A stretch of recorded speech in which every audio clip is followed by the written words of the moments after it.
Hello everyone, today we're going to learn the daily Tanya for Yud Bes Iyar Tafshin Peitel. So yesterday we talked about how we sort of gave a prelude to talking about Hashem's sort of infinite nature. So we talked about how Hashem is infinite, Hashem is beyond all of creation, and we included within that not just the physical world, but also the spiritual higher worlds and the sort of distance between them, and the Malachim and the Gan Eden and the Neshamas and so on and so on. And we said that can only happen because of tzimtzumim, which are sort of contractions or concealments of Hashem's light. So if Hashem sort of radiated and emanated out the worlds, right, as is what the philosophers say, the worlds would not be possible, as we said yesterday. So we're continuing. So the details of these tzimtzumim, these contractions, right, how and how they occur and what they are, and kan makom b'yolam. We're not going to get into all the details. But in general,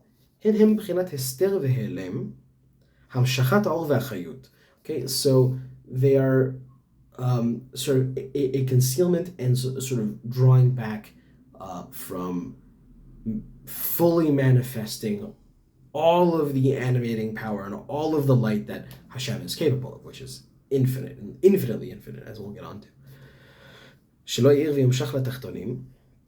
So that it doesn't, manifest in the lower worlds, bivchinat gilui, as in a revealed form.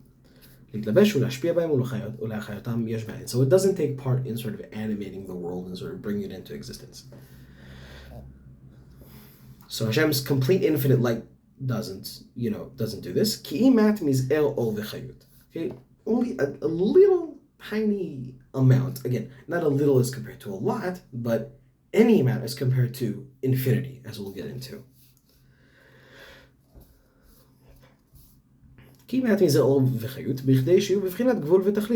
So Hashem sort of created a capacity within himself to, through his free will, to create within limits.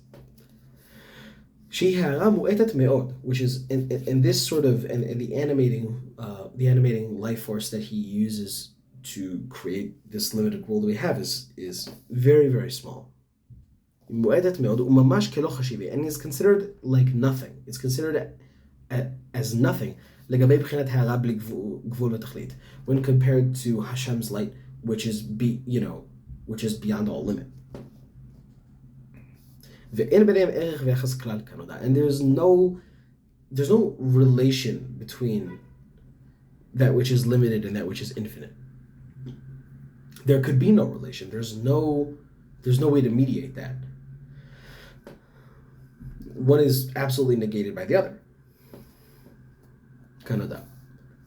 Right? So we're going to explain. Pirush milat erech b'misparim, right? Because, a relation between, there is a relationship between, things that are of the same kind, but not when one is a negation of the other, like numbers, right? You have 1, 2, so 1 is one of 2, right?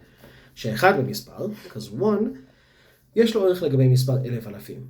שהוא חלק אחד מיני 1,000, right? So even 1, when compared to 1,000,000, even though it's a small number when compared to 1,000,000, 1,000,000 still has 1,000,000 ones in it. There's still some sort of relationship between those two things. אבל לגבי דבר שהוא בבחינת בלי גבול ומספר, but something that's beyond all number and beyond all limit, כלל, אין כנגדו שום ערך במספרים. There's no numerical, there's no numerical relationship between them. There's no relationship in terms of number or amount, right? Because it's infinite.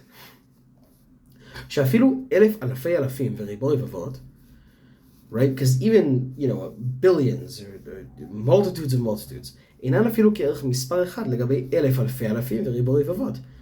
They don't even, even as high a number as you could possibly imagine, has no relation to the infinite. The infinite is completely beyond it. אלא כלא ממש חשיבה. But it's considered to be nothing. So what he's making clear is that the infinity we're talking about with Hashem is not an infinite series of discrete things, like in sort of like in set theory, where we're talking about the sort of the absolute infinite, in the words of good Jew Georg Cantor, right? Something completely beyond all all understanding and all sort of ability to even conceive. So, with that mind blowing thought, we'll continue tomorrow.